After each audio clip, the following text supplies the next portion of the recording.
Un meme coin qui explose, le top des collections NFT à surveiller actuellement, le retour du Move to Earn Stephen avec un nouveau jeu qui cartonne et des nouveaux NFT sur le gros projet gaming Illuvium, c'est entre autres le programme du jour. Bonjour à tous et bienvenue sur la première chaîne d'actualité quotidienne qui parle de NFT et de jeux blockchain. Si c'est pas encore fait, pensez à vous abonner à la chaîne, à activer la cloche pour louper aucune vidéo et à mettre un petit pouce en l'air, merci à tous. Sachez également que la vidéo du jour est réalisée en partenariat avec le site d'information gratuit et dispo en français Cryptonaut. Merci beaucoup à eux pour le soutien. Sur Cryptonaut, vous retrouverez bien sûr plein d'actu concernant les NFT, mais pas que. Également aussi la crypto, la finance tradi, des guides, des comparatifs, pas mal de choses. Également aussi des nouveaux projets. Tous les liens seront en description. Et merci à Cryptonaut pour leur confiance. Comme à l'accoutumée, on démarre par un petit récap très rapide du marché NFT sur 24 heures. Blue Chip Index à 5500, troisième jour de suite. Sentiment de marché à 31 comme hier et des volumes en progression à 42,5 millions. Avec bien sûr aussi toujours pareil, Bitcoin qui lead le marché avec tout ce qui est NFT ordinal et aussi aux normes BRC20, les fameux tokens en fait qui sont en surcouche, tout ce qui est memecoin, etc., genre Ordi, etc., qui cartonne actuellement. Froganaz en tant que vrai NFT entre guillemets qui continue à cartonner et qui est top des volumes du coup, toute blockchain confondue sur Solana, et Madlads qui a beaucoup rebondi aussi et qui talonne du coup Froganaz de très près. Madlads qui est remonté quand même à 170 sols, assez impressionnant. Également aussi sachez que tous ces indicateurs vous les retrouverez du coup en description. Également aussi mon tweet que je fais tous les matins et qui récapitule ce marché avec aussi les NFT que moi je surveille aujourd'hui sera également en description et il sort donc tous les matins sur Twitter à environ 11h. Sachez aussi que j'ai commencé à faire un truc, on verra si ça marche, mais en fait mon récap NFT, j'en traduis une partie en anglais et je le poste en fait sur des banques. Des banques, rappelez-vous, c'est un très gros projet. Pour moi, il y a un très gros airdrop qui va arriver. J'en ai aussi fait une vidéo. Allez voir sur la chaîne. Également aussi, pensez à me suivre, à interagir, etc. aussi pour participer à ce airdrop. Et également aussi, je fais pareil sur Binance Square. Binance Square, il y a peu de gens qui connaissent, mais c'est une sorte un peu de Twitter en fait version Binance. Alors, ce qui est intéressant, c'est que je tweete en français et après le site en fait traduit dans la langue de la personne qui consulte. Pour l'instant, on a quand même atteint les 4400 followers, assez incroyable. Et donc pareil aussi, je vais essayer de m'y tenir et n'hésitez pas bien sûr à me follow pour ceux que ça intéresse. Et d'ailleurs, en parlant de Binance, regardez-moi cette nouvelle très bullish. On a Binance Labs, donc la branche on va dire capital risque de Binance, qui annonce avoir investi massivement dans le memecoin. Le memecoin, rappelez-vous, c'est le token natif du gros écosystème Memland. Memland, c'est une boîte qui appartient à la plus grosse boîte qui s'appelle 9gag. Et 9gag, c'est des dizaines et des dizaines de millions de followers à travers le monde. C'est une immense boîte spécialisée dans les mèmes et ils ont sorti donc leur token memecoin il n'y a pas si longtemps que ça, et donc forcément à l'annonce, le token a explosé, il est parti du coup de 0,024 à une mèche, en une seule mèche, à 0,031, après ça a recorrigé, ça remonte un peu aussi pareil en même temps que le marché, mais je pense vraiment que ce token est un token à surveiller, et peut-être que dans le monde en fait des memecoins, le memecoin même pourrait vraiment cartonner au prochain bull run, voire dépasser, je sais pas, genre des bonks, des Shiba, ce genre de choses, on verra, tout est possible, parce que vraiment, allez jeter un œil à 9gag et Memland, mais ils font des grosses dingueries. Et je rappelle aussi bien sûr qu'ils ont beaucoup de projets, dont pour l'instant 2 collections NFT qui sont sorties, les Captains qui sont ici à 4,10 ETH et les Patatos qui sont à 1,8 ETH. Et je rappelle aussi, j'avais fait un tweet à ce propos il y a environ une semaine, que moi je suis très bullish sur Memland, notamment parce que ils sont très proches de Binance, ils ont aussi plein de produits qui vont arriver, notamment un gros produit qui s'appelle GMGM, qui est une sorte de plateforme de SocialFi qui devrait bien marcher. Ils ont aussi une grosse partie gamification qui va arriver avec les NFT, et sachez aussi que chaque NFT contient encore du token même, par exemple, et je vais aller du coup sur le site memprice.xyz, comme ça on aura les prix en direct.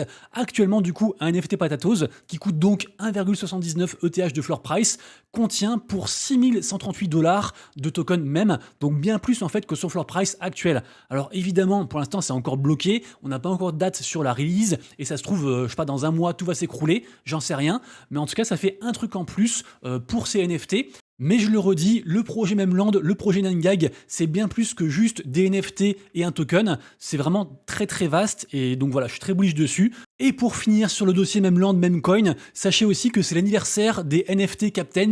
Donc peut-être qu'il y aura une annonce aujourd'hui, on verra ça, on verra comment ça se passe. En tout cas, on attend des annonces sur le projet au global très bientôt parce que ça fait quand même longtemps qu'on n'en a pas eu. Donc vraiment un projet à surveiller. Et puisqu'on parle d'anniversaire, sachez que c'est également l'anniversaire des NFT Vivitchek, du grand artiste Jack Butcher. Vraiment, ce mec est incroyable. C'est une figure marquante en fait de l'écosystème NFT. Il a fait différentes collections, comme par exemple les Check Vivi et aussi les OPPN qui marchent très très bien.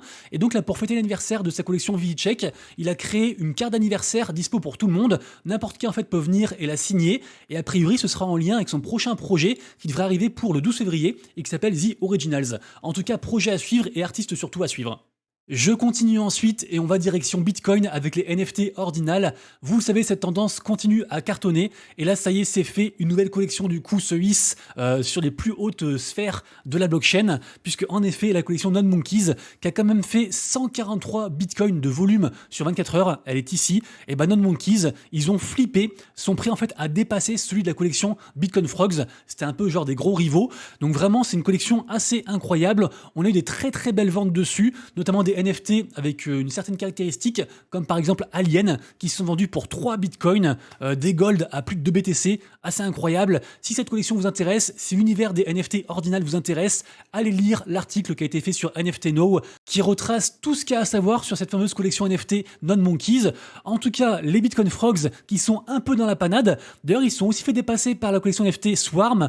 À voir comment ça se passe pour la suite, mais certaines personnes sont encore très bullish sur la collection, donc peut-être que c'est juste une belle opportunité de rentrer sur Bitcoin Frogs à quand même 0,2 BTC, ce qui fait quand même 8800 $.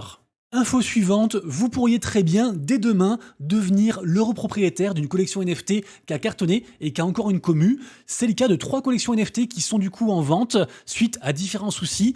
Par exemple, la collection NFT Yaypegs a voulu faire un second mint, proposer des choses de la valeur à ses holders. Elle s'est faite hacker.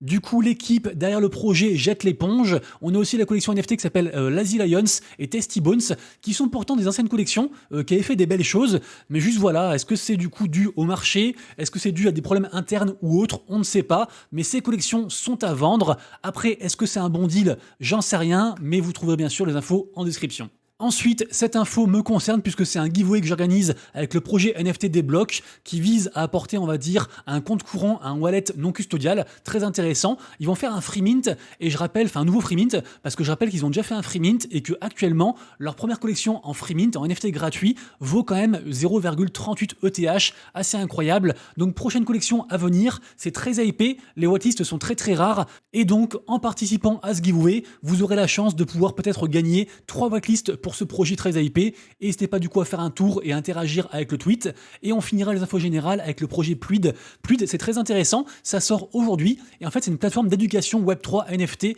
vraiment très générale. Mais ce qui est encore plus intéressant, c'est que ce projet, en fait, ce produit appartient à l'influenceur créateur de contenu Loopify, qui est également aussi le fondateur du studio Endless Clouds et des projets comme Triverse, qui est un très gros projet MMORPG très attendu. Il y a aussi un token prévu pour les studios Endless Clouds. Donc la question c'est, est-ce qu'il va y avoir des intégrations entre du coup ces projets qui sont très hypés et le projet Pluid qui sort aujourd'hui d'éducation? À voir, mais en tout cas ça sera intéressant je pense de se pencher là-dessus. Deuxième partie de la vidéo, la partie blockchain gaming, et ça fait plaisir, après le gros dump qu'on a mangé hier, les cryptos côté gaming commencent à bien repartir, notamment on a quand même la crypto BIM qui a fait un plus 43% sur 24 heures, assez incroyable, et également aussi une autre, le token en fait de Merit Circle, la DAO, qui est liée évidemment à BIM aussi, les deux sont liés, qui a fait aussi plus 38%, assez incroyable. Par contre, mauvaise nouvelle côté crypto Wemix, le Wemix qui est actuellement à 2,72 $ et qui est donc la crypto en fait du gros projet Wemade. Wemade, c'est une très grosse plateforme, c'est plus côté asiatique, mais c'est un gros truc gaming, ils ont plein de jeux qui cartonnent, notamment du coup le célèbre RPG qui s'appelle Mirror, qui est ici en première position. Et donc on apprend que Wemade, la boîte derrière Wemix, doit 41 millions de dollars d'impôts après avoir lancé un fonds Web3 de 100 millions de dollars. Donc en fait, c'est quasiment 50%, donc c'est assez fou. Pour l'instant, la crypto a mal réagi, mais forcément, après le gros dump, on ne sait pas trop du coup ce qui a enclenché la news. À voir pour la suite. En tout cas, je le redis, moi je suis très bullish sur Wemix. Après, vous allez me dire, je suis bullish sur tout. Oui, je suis un mec bullish, mais en tout cas, j'aime beaucoup Wemix. Info suivante, le retour du Move to Earn Stephen, rappelez-vous, Plein de gens ont couru dans la rue avec leur téléphone pour gagner de la crypto, et bah STEPN revient encore plus fort, mais pas avec un projet Move to Earn, avec un jeu. Rappelez-vous, on en a parlé pas mal de fois déjà sur la chaîne, le projet Gaz Hero est donc bien sorti hier, il est sorti hier à 4h du mat. Sachez qu'on peut jouer gratuitement à ce jeu, donc pas de souci pour tester.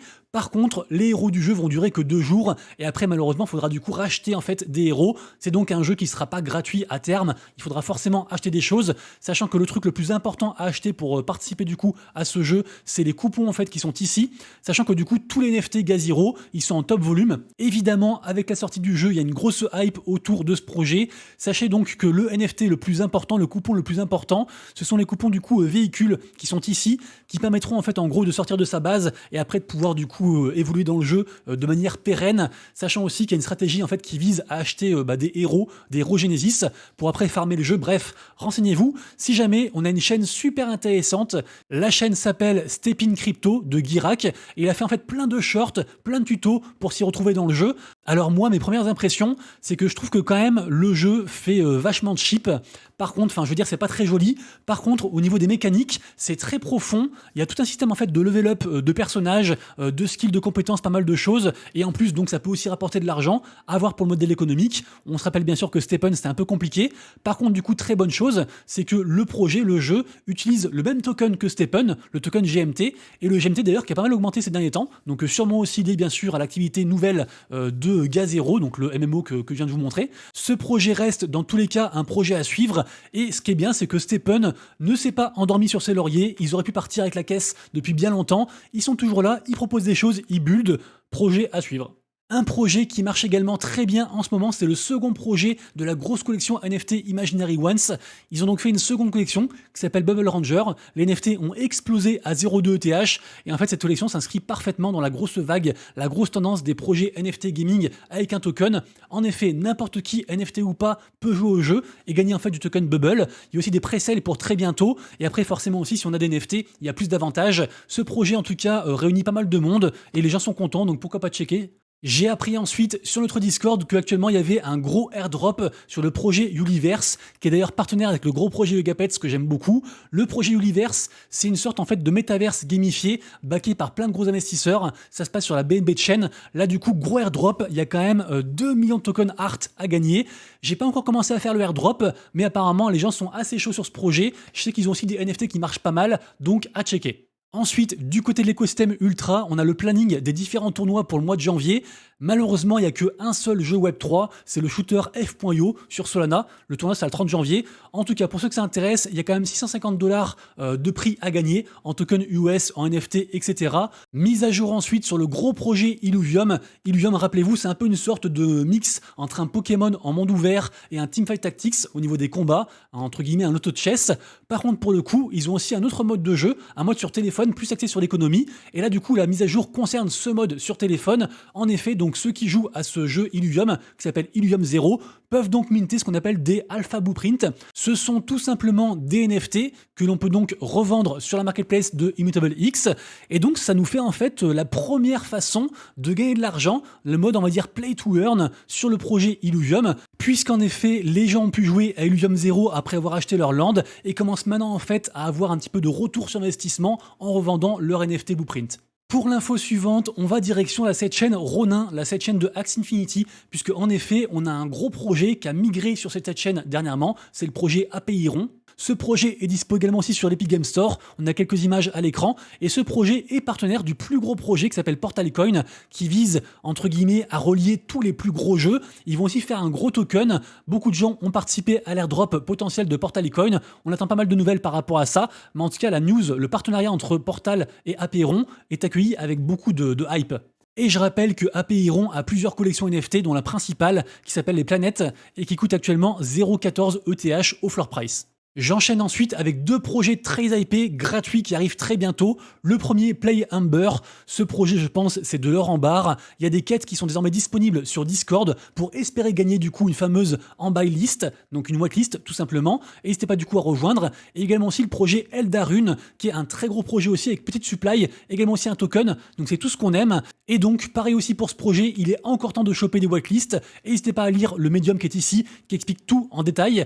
Par contre, dépêchez-vous parce que le mint, ce sera le 15 janvier, donc très bientôt. Et si jamais aussi, faites vos recherches sur Eldarune, parce qu'en fait, il n'y a pas un jeu, mais en fait, il y a deux jeux. Il y a un jeu de cartes et un jeu type RPG géré par l'intelligence artificielle. En tout cas, projet intéressant. Nous arrivons à la fin de la vidéo, j'espère que vous avez aimé. Si c'est le cas, pensez au petit pouce en l'air. Et nous, comme d'hab, on se quitte sur les NFT à surveiller. Donc très simple, soit vous faites pause et vous regardez directement, soit vous passez du coup par les liens en description et vous allez du coup pouvoir retrouver mon tweet que je fais tous les matins avec le gros récap du marché NFT du jour. Je mets quand même l'accent sur quelques collections NFT, notamment du coup Star Symphony, un projet gaming musical qui a pumpé là à 0,15 ETH. Pixelmon, on arrive vers 1 ETH 50, ça me paraît intéressant pour moi, c'est un très gros projet, j'en ai parlé hier. Weebox, qui est backé par Animoca Brands, un projet un peu en mode de manga, sur la culture manga, qui a pumpé à 0,8 ETH, on attend un token. Également aussi Doodles, qui a explosé à 1,9 ETH, suite à un giga sweep de la part d'un mec qui en a acheté 50, assez incroyable. Également aussi, on a eu un gros sweep, un gros rachat de floor sur la collection NFT Youths, qui est donc la seconde collection NFT de chez Des Gods. Malheureusement, le mec, quelques heures après, a tout dumpé à la gueule en fait, de ceux qui en chérissaient, donc grosse manipulation, faites attention à vous. Également aussi, manipulation en cours actuellement, avec du coup 120 NFT Bored Ape Mutant qui ont été vendus pareil pour 600 ETH à la gueule de ceux qui font des offres sur la marketplace NFT Blur. Les amis, du coup, c'est tout pour moi. On se retrouve donc dès demain pour la prochaine vidéo. Et d'ici là, bien sûr, pour l'instant de vous, de proches et de vos lettres, c'était Monsieur Rabbit, des bisous. Ciao.